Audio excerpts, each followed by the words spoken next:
Even though I'm tired, even though it's been a long day of work, greatness knows no bounds. When greatness has to be discussed, when the Hall of Fame of anthology horror is brought up into the discussion, we gotta wake ourselves up and we gotta discuss it. I gotta share this knowledge with y'all. I gotta share these beautiful gems with y'all so y'all can go gaze at them. Y'all can enjoy the time. Y'all can watch it and be left with a timeless classic that the producers and writers really nailed. All right, they hit Eureka, they hit gold right here. And I was completely shocked that Tales from the Crypt had an episode that I love this much.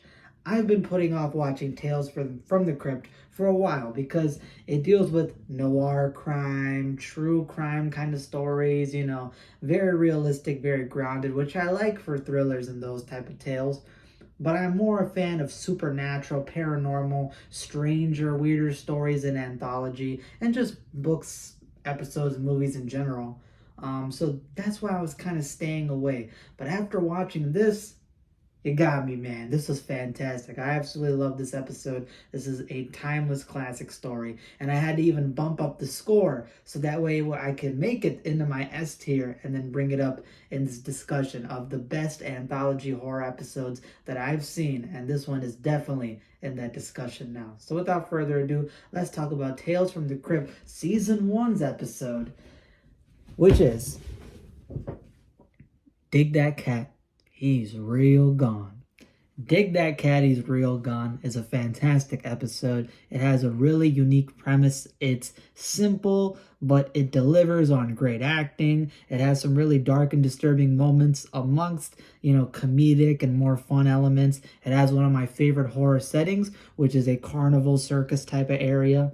And the main character is kind of like a charming, fun asshole. And I like those type of characters. I like charming, fun assholes as main characters within stories. So overall, this episode had pretty much everything that I like and enjoy. So after watching it, I can understand why people love this one. I get why people praise this episode. It's 100% worth it. I 100% recommend you guys check it out. And as a person who was very wary on checking out Tales from the Crypt, after finishing season 1, I've enjoyed the variety, and this episode is a slam dunk. It's a knock out of the park. This is straight diamonds amongst silver, man. This is a fantastic episode amongst the show, which has a wide variety of episodes. Some hit less, but this one just completely floored me. Amazing, man, amazing.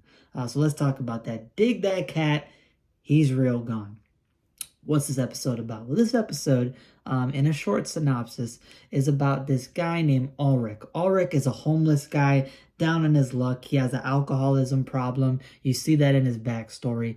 And you basically find out the story about how he met this guy who claimed to be this wild, mad scientist who could grant him immortality in a limited variety, which is a wild premise. Pretty zany. However, before this actually happens, the episode starts off leading into this flashback because the episode begins with this giant circus act. You're in this carnival, you're in the circus carnival type of area, amusement park kind of area, and people are playing games, people are checking out some of the freak show attractions, and one of the big shows going on inside of this tent is about Ulrich, who is this unkillable guy. And what's going to happen is there's going to be this like Houdini type of trick where he's going to be buried 6 feet under. He's going to be in there for quite a while, a couple hours, starved, hungry, and he's going to die. And what ends up happening is that they're claiming that he's going to come back to life. He's going to reanimate, come back from the dead, and that's going to wow people. And apparently he's got a huge crowd, so this guy is famous, this guy is popular, and as he's inside of the casket getting ready, he starts explaining his unique situation, and you get into his backstory, which again, he was a homeless guy, alcoholic, down on his luck. He just needed the money, and this mad scientist came to him, offered him like $10,000 or so, and said, if you participate in, my experiment, I can get you money, and I can get you all the alcohol and drugs and whatever you need. So right away, he was tempted and decided to do it. And when he gets to the laboratory, he finds out that this guy actually has a dead cat hooked up to a machine. And he explains that he can grant immortality by using the biology and neural links of cats. Cats apparently have some type of neural link, some type of connection, which it allows them to, of course, get 9 lives, live through 9 different near-death or death occasions. and he wants to transfer that into a human. So you kind of have to suspend some disbelief. You got a wild story, you got a wild premise, but it's really good. It turns out to be really fun. So as long as you put that disbelief at the door, you give into the wild premise, take it for what it is, you're going to have a fun time. So basically, this doctor finds a way. He may or may not be able to transfer the cat's Neuralink, 9 lives over to this guy, and all of a sudden Ulrich becomes this unkillable man. A man with 9 lives, a man who can be killed and then brought back to life. And of course, the doctor has plans for him because after shooting him through the head, and he comes back to life and he finds out and confirms that Ulrich is in fact able to come back from the dead, he decides to take him to this carnival circus area and make him a giant performer where they're going to kill this man and then have him come back to life. And that's going to be a staple attraction. Everybody's going to want to see this guy get killed for public entertainment and then be brought back. And it kind of gives you that, ancient primal human entertainment, right? Like humans back in the day, gladiators, they saw people fight in coliseums. I heard in the coliseums, I've been to Rome, so I saw the historical tour of it actually. They would fill up the Colosseum with water and put crocodiles in there and have people fight in boats. They would have lions, they would have elephants and all these creatures, hippos and stuff, and have people fight to the death with them. So this is kind of like that, this is basically like a dark comedy version of Snuff. You're watching a guy get killed in front of people horrifically and then come back for entertainment. So very dark, very disturbing, but it's played up. It's done in a very fun way, in a fun setting. And the actor, I think Joe Pantoliano, I don't know how you say his name, but he's great. I love him. He's the guy who plays Ulrich, the main character. Again, he plays a charming asshole. He's funny, he's witty, he's quick-witted. He's smart, intelligent, and he's just that type of guy that you're kind of rooting for, but you feel a little bit bad rooting for him because you're like, he's kind of a scumbag, he's kind of a bad guy, but he's just so damn charming that I like him. I want to root for him. The same way I felt about like Billy Zane from Tales from the Crypt's Demon Knight movie. The same way he was a lovable, charming asshole. This guy's a lovable, charming asshole in his own way. So those are always some of my favorite characters to follow. And in this case, he's the main character, so that's quite fun. And of course, people come to see these attractions. They see him get electrocuted to death. They see him drown to death. They see him get shot through the heart with an arrow in a little game where they put a crossbow down on a table and he's behind this like cardboard bear that's moving and they have to try to shoot him through this little hole. And of course, this world famous archer guy comes and nails him with the crossbow. Pretty dope. And yeah, he gets hung to death as well. There's a lot of really dark, disturbing, and fun stuff in this episode. I feel like I said fun 50 times, but, this is an amusement park, a carnival. That's to be expected. So you have a lot of interesting ways that he dies. And overall, it's a great time. You're going to have a lot of enjoyment out of this one. I think that if you like that classic anthology horror, if you like Tales from the Crypt, Dark Side, maybe you've only seen a few episodes from that, or you haven't seen this one for some reason, I definitely recommend you check it out. It's a unique story. It's a timeless classic. The execution was so well done. It's so short, concise, and to the point. It knows what it is. And honestly, the part that sold this episode for me is the twist ending. The twist ending is basically a eureka moment.